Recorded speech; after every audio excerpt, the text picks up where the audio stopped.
Advance Excel के ये session start हो रहे हैं। पहले सेशन में आपको मैं बेसिकली ब्रीफ अप करूंगा, जो आपने बेसिक्स में सीखा हुआ है उन्हीं चीज़ों को हम रिपीट करेंगे और थोड़ा सा स्पीड से चलेंगे।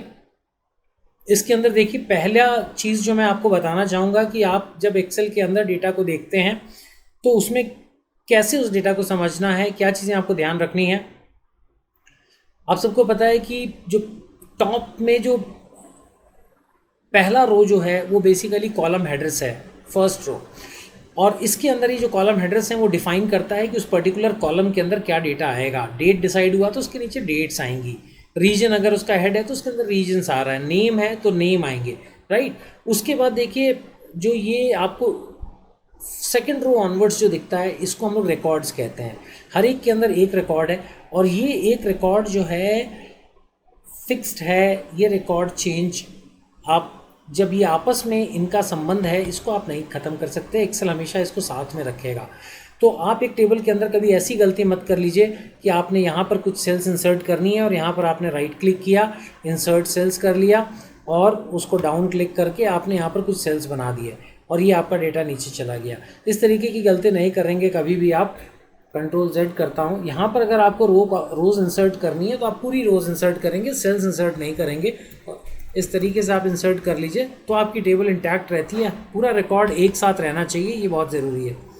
इसको मैं रिमूव कर देता हूँ, आपको दिखाने के लिए बताया था। उसके बाद फ्रेंड्स ये इम्पॉर्टेंट है कि ये जो आपको ब्लैंक सेल्स इस डेटा के अंदर, इस टेबल के अंदर बिल्कुल नहीं होने चाहिए। जैसे मैं इसको सेलेक्ट कर लेता हूँ, जहाँ जहाँ पे 0 लिखा हुआ है मैंने इसको डिलीट कर लिया, इसको डिलीट कर दिया, इसको डिलीट कर दिया। जहाँ भी 0 दिख रहा है मैंने डिलीट किया।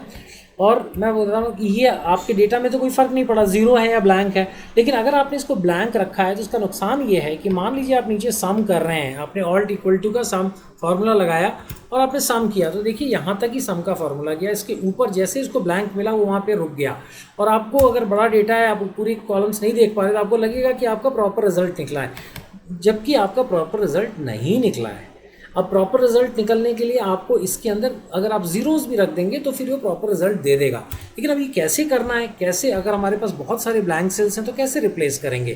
तो उसके लिए आपने डेटा को सिलेक्ट किया, होम टैब में या आप फाइंड एंड सेलेक्ट में जाएंगे, गो टू स्पेशल में जाएंगे, गो टू स्पेशल में यहाँ पर ब्लैंक्स को चूज़ करेंगे। ये देखिए ब्लैंक्स, ओके करेंगे तो आपके सारे ब्लैंक सेलेक्टेड हो जाते हैं और पहला वाला ब्लैंक हाईलाइटेड है, इसके अंदर मैंने 0 लिख दिया।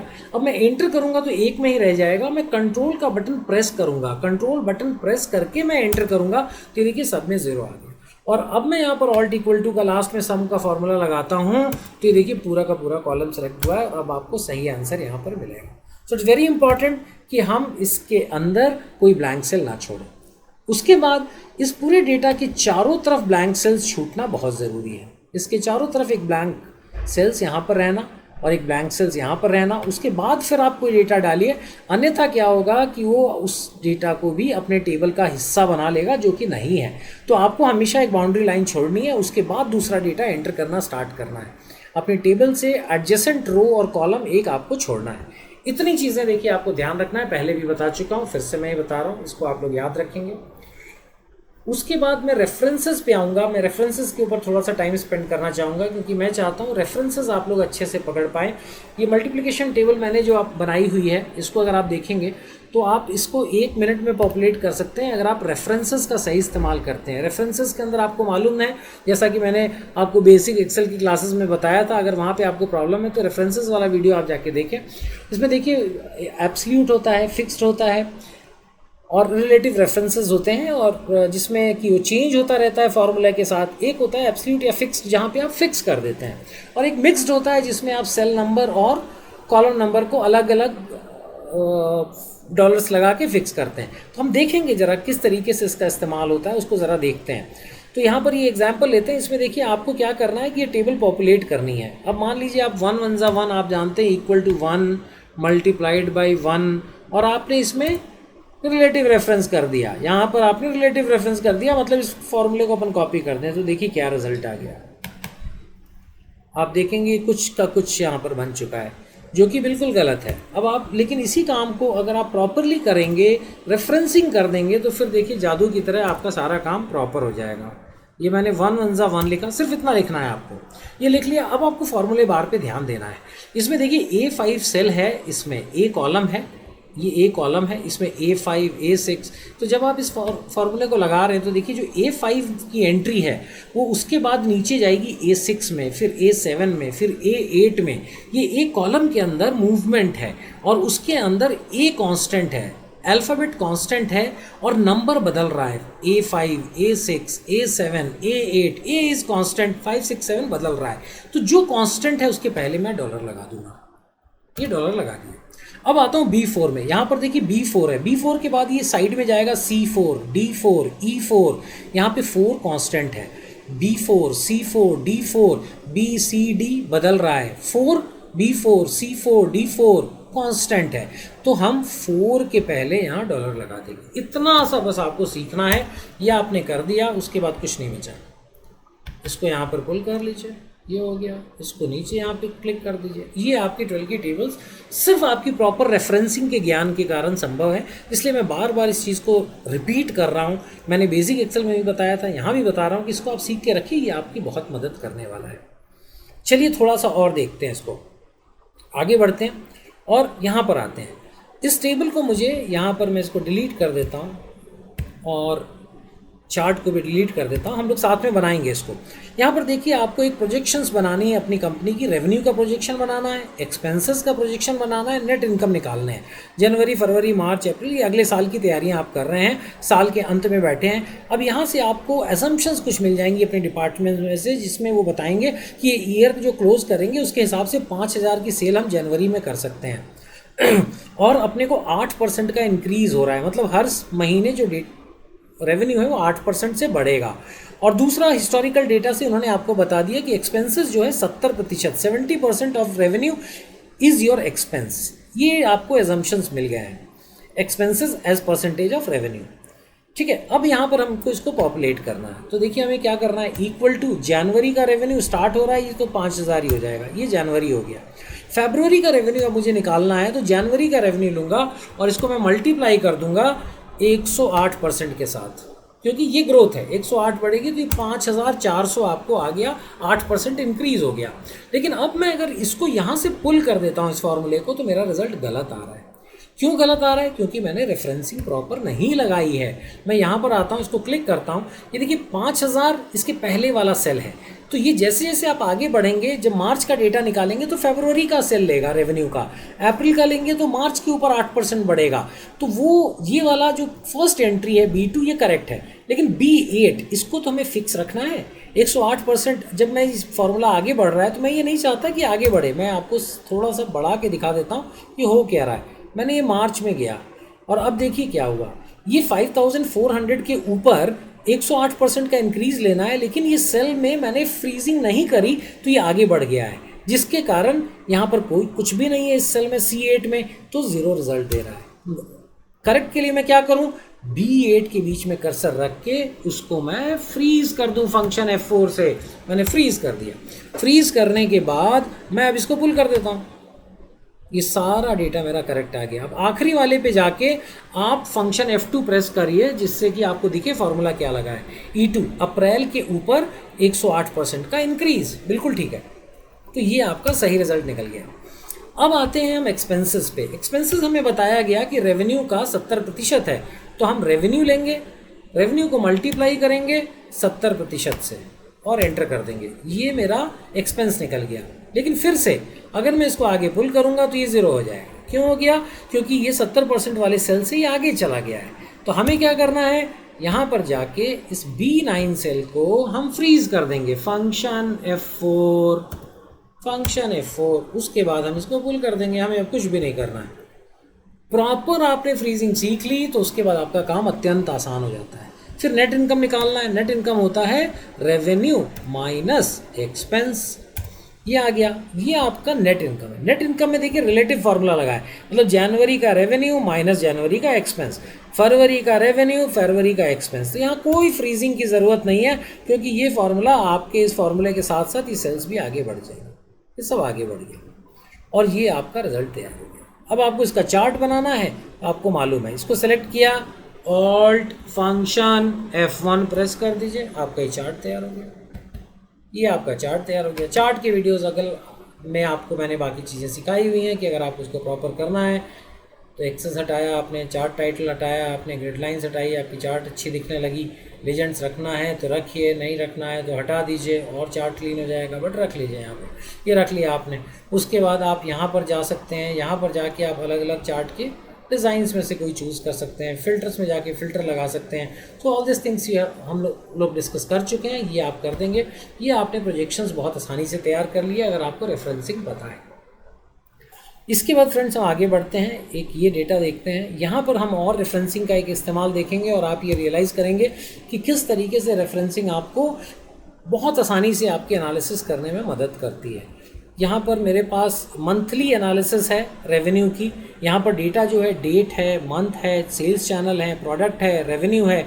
और मैं ये अगर देखना चाहता हूँ मंथ वाइज कितना रेवेन्यू हुआ है, सेल्स चैनल वाइज कितना रेवेन्यू हुआ है, प्रोडक्ट वाइज कितना, तो मैं अलग अलग ये टेबल्स ड्रॉ कर सकता हूँ। लेकिन अगर मुझे क्रॉस टैब बनाना है तो देखिए मैं कैसे करूँगा।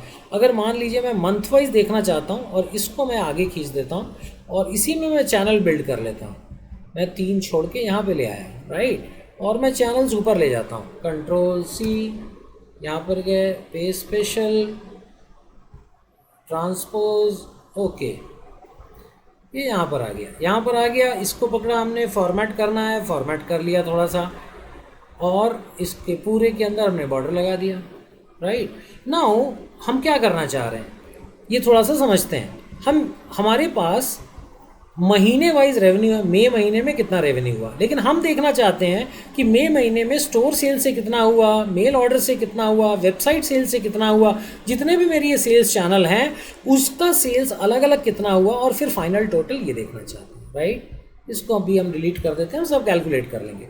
अब इसके लिए आप लोग जानते हैं हम लोग समिफ का फॉर्मूला यूज़ करते हैं, समिफ आप लोगों को आता है, बट मैं यहाँ पर आपको दिखाऊंगा रेफरेंसेस का इस्तेमाल कैसे आपको एक जगह फॉर्मूला लगा के पूरी टेबल पॉपुलेट करने में मदद करेगा। समिफ का फॉर्मूला आप लोग सब जानते हैं। यहाँ पर मैंने कर्सर रखा, इसको मैंने क्लिक किया, ये आ गया समिफ, मैंने टाइप किया SUMIFS समिफ, मैंने बोला गो, ये आ गया समिफ्स, मैंने बोला ओके, ये आ गया, राइट। अब जब ये आ गया तो उसमें पूछा है सम रेंज, सम किसका करेंगे आप इसमें से, देखिए रेवेन्यू का ही करेंगे। इसको लेके मैंने कंट्रोल शिफ्ट डाउन एरो किया, ये सेलेक्ट हो गया, कंट्रोल बैक स्पेस से मैं वापस आ गया, ऊपर आ गया। इसको मैंने क्लिक करके फ्रीज कर दिया फंक्शन F4 के साथ, पूरा फ्रीज, क्योंकि ये कॉलम्स में मुझे कोई बदलाव नहीं लाना है। फिर आ रहा है क्राइटेरिया रेंज 1, जहाँ भी रेंज आ रहा है वहाँ पूरा कॉलम सेलेक्ट करेंगे। पहला क्राइटेरिया रेंज महीना है, यहाँ पे देखिए महीने कहाँ लिखे हैं, यहाँ लिखे हैं, कंट्रोल शिफ्ट डाउन एरो, ये हो गया, कंट्रोल बैक स्पेस से मैं वापस आ गया और इसको मैंने सेलेक्ट किया पूरे को और फंक्शन F4 प्रेस कर दिया, ये भी फ्रीज हो गया। अब वो पूछ रहा है क्राइटेरिया 1, क्राइटेरिया 1 मैं यहाँ पर अपनी टेबल जो बनाई है उसमें से मंथ दे देता हूँ। उसके बाद हम आते हैं क्राइटेरिया रेंज 2 पे। क्राइटेरिया रेंज 2 क्या है, चैनल, सेल्स चैनल, ये रहा, कंट्रोल शिफ्ट डाउन एरो से हमने इसको ले लिया। इसको लेने के बाद हम इसको सेलेक्ट करेंगे, फंक्शन F4 कर देंगे, ये भी हो गया।